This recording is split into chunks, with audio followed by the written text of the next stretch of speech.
こんにちは。七名山にやってきました。駐車場は狭く4時くらいに着いたのにほぼいっぱいでした。駐車場トイレ紹介です。ここのトイレ最近で言うとダントツで綺麗です。普通に家のトイレみたいでした。映える写真が撮れるという人気の七名山です。行ってきます。まずは駐車場近くに白糸の滝があるそうなので見に行ってみましょう。この橋を渡ったところにあるようです。見えました。降りれるようなので向こうに行ってみましょうかね。七名山の女人禁制を説いた徳川家康の側室お万の方が滝のふもとにいます。近くにある増田屋旅館に事前連絡すれば滝行もできます。さらに3分ほど歩くとお滝があります。羽衣白糸もお滝も七名山の信仰に深い関係があります。では出発します。ここは登山者だけでなく普通に参拝で来ている方も多いので杖が用意されていますね。すぐに階段が続きます。ここが1丁目。本日の登山よろしくお願いします。今日は七名山登山道から白糸の滝を見に行って勧進坊、中敵坊、検診院、映えスポットの鳥居などをうろうろして七名山山頂を目指しピストンです。すぐに2丁目の新力坊です。検診院行くまでの間にこのような小さな宿坊があります。いきなり始まる急峻な傾斜に息を切らしあえぐ人が続出。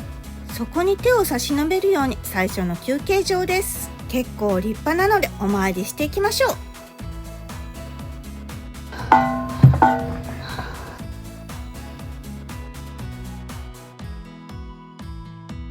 すっごい大きい下駄が並んでます。誰が履くのかな？新力坊にもトイレがあります。階段登ってすぐのところです。綺麗ですが和式しかありません。やっぱり駐車場で済ませておいた方がいいと思います。はい、ここが2丁目でした。スタート時点で嫌な予感はしていたんですが、やっぱり階段地獄のようですね。この何丁目も最近行った大山と同じ。あちらも階段地獄できつかった。こちらのお山はそれを察するようにやたらとこのようにベンチがあり休憩場があります。さてさて検診院は何丁目になるのでしょうか。最初の鳥居は岩丁目なんですよね。要は0からスタートでした。七面山は山梨県南高間郡にある標高1989メートルのお山です。山の標高自体は高くないのですが、スタートの駐車場は460メートルぐらいからスタート。約1500メートルも登らないといけない結構きつい山なんですよね。建物が見えてきましたね。次の宿坊かな？はい、13丁目の勧進坊に到着。もちろん休憩ができ、ジュースやお水などを買うことができます。こちらもなかなか立派。お参りしていきましょう。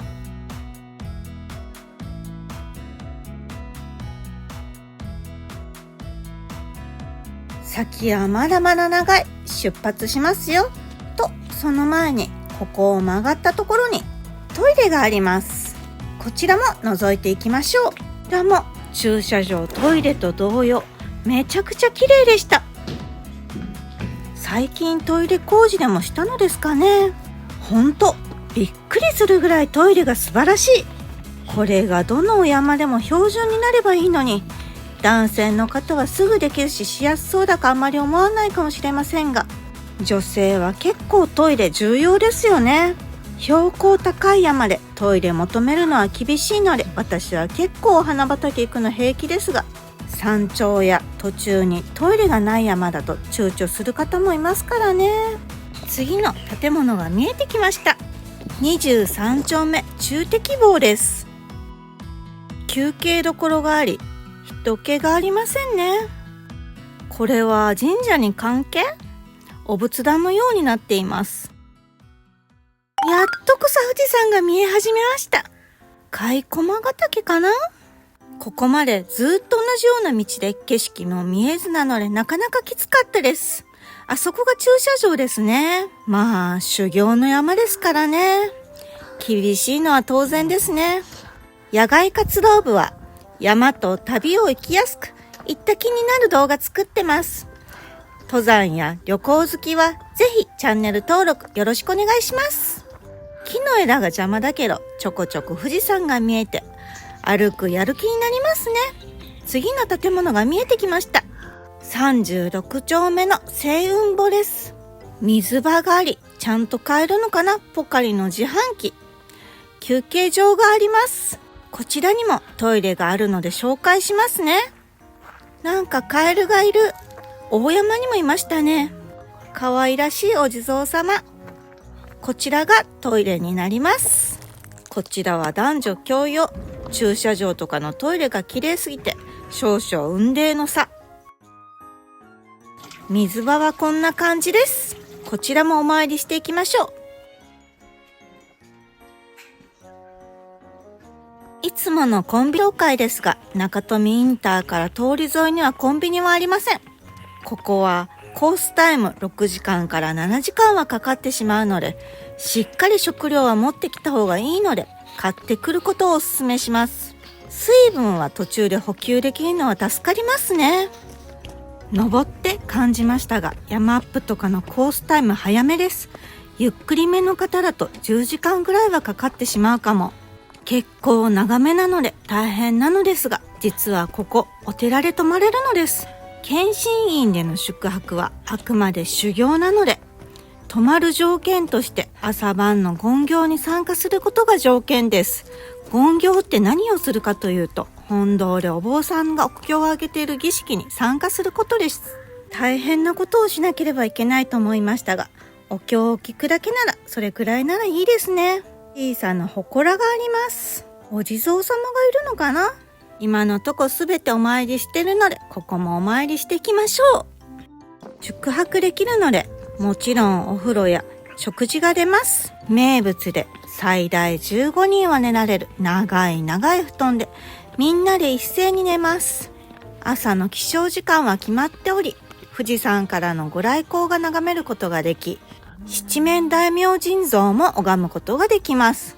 また、お坊さんによる七名山の歴史や道内の案内などあり、いろいろ制限はありますが、非日常体験を味わうことができます。何かが動いていますね。荷物の運搬用ケーブルですね。私も運んでほしい。さてさて、先ほど41丁目でしたよ。途中あまりの長さで100丁目まであるんじゃないと感じていましたが、そろそろ終わりそうな雰囲気です。大山みたいに中途半端な数字で終わるのか、切りよく終わるのか。いやー、ほんと長い。普通の登山道よりきついです。お坊さんたちは毎日登ったりしてるのだろうか。あと何丁目まであるんだろう。見えてきましたよ。和光門です。こちらは46丁目。門をくぐっていきます。まだまだ続くようです。ここで47。先ほどからちょこちょこ俳句みたいな札があるんですけど、これですね。全部取ってみたので、1番はどれか決まりましたか？私の1番はこれです。じゃーん、これが一番笑いました。あとこの山にも合ってますね。初心者さんには前回登った大山の次にこちらにも挑戦してほしいところです。鐘がありますよ。自由についていいみたいなので私も。こういう鐘つくの初めて。さらに奥に門があります。行ってみましょう。お寺の一部のようです。この辺に宿泊施設があるのでしょうかね。後で分かったのですが、お寺がゴールではなく、山頂まで行くのであれば、私が通った道がおすすめです。狛犬が狐になってる。かわいい。ここは稲荷神社です。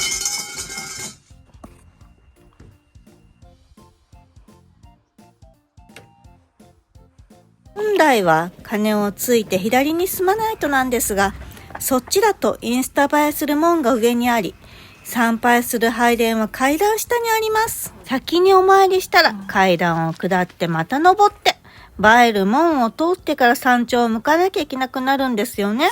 一の池、ありますか？凍っています。全面凍ってるみたいな感じですね。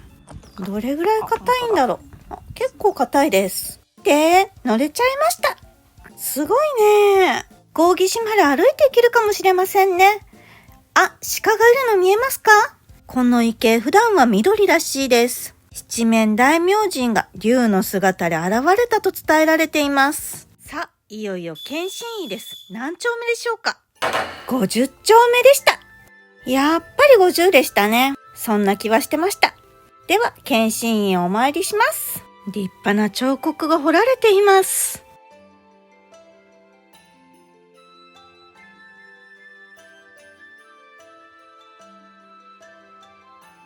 検診院本堂になります。彫刻もですが、屋根もすごいですね。かやぶき屋根かな？このお堂は七名山の木材を使ってではなく、重機などもない時代に職人が麓から人力で運んできたものなんですよね。どんだけ重い荷物を持って往復したのか気が遠くなります。先ほど話していた先に参拝したら山頂に行くために行ったり来たりする階段です。ちゃんと順序通り行くのが正しいんですが、ここまで来るのにくたくただとちょっと楽すなら今回の道順です。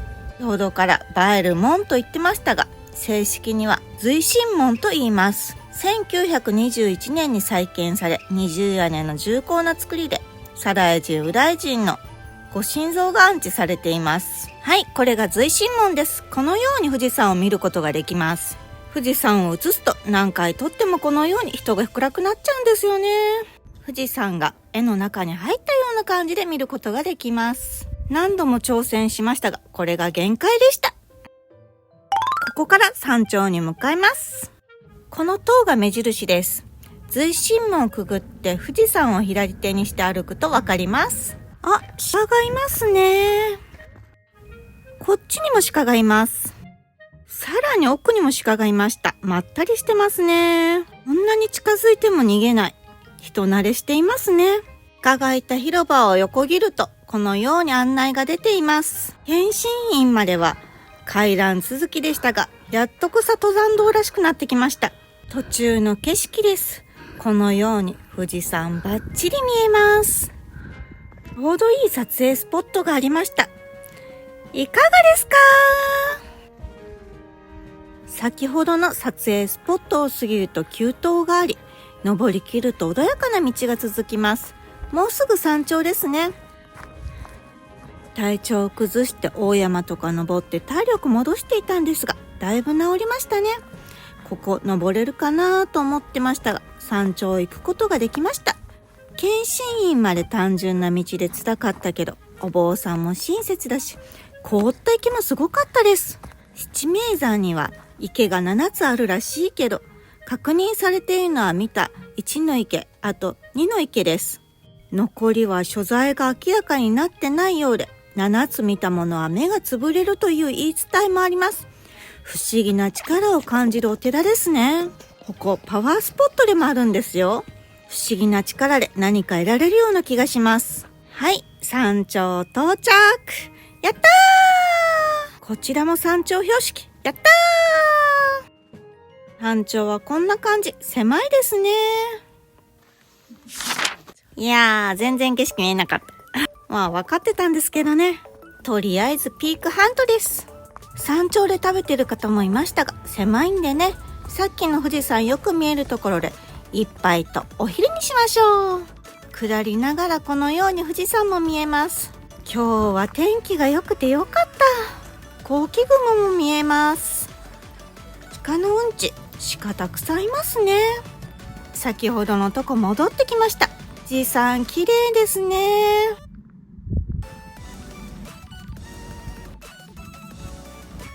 全体はこんな感じになっています。景色は素晴らしいのですが、ここすぐ横は大枯れの七重枯れ。すっごいでしょ？大枯の横ですが、絶景なのでここで食事にしたいと思います。10分おきぐらいに雪崩が起きています。結構すごい音です。はい、ビール持ってきました。いただきます。おいしい。はい、鍋焼きうどんです。どうですか？美味しい。はい、随神門のとこに戻ってきました。こんなに大きいんですよ。ここにはこんな塔も立っています。ここが49丁目でした。下山していきます。目を鳴らして左に行くとこの坂になるんですね。地名山、きつかったけど面白い山でした。こんなに富士山が近くで綺麗に見えたの来ただけ以来かな。夏場はかなり暑いと思います。今行くのがちょうどいい感じです。ぜひ登山の参考になさってください。今日はこれで終わりにしたいと思います。バイバーイ。次回は日曜18時、五島列島を目指して九州を北上していきます。鹿児島の観光地の一つ、紅葉で綺麗な曽木の滝とカツイカが食べたいので呼子を目指します。ご視聴ありがとうございました。次回の動画もお楽しみに。ここです。ここをポチッとお願いします。できましたか？ここです。していただけた方ありがとうございます。またお会いできるのを楽しみにしています。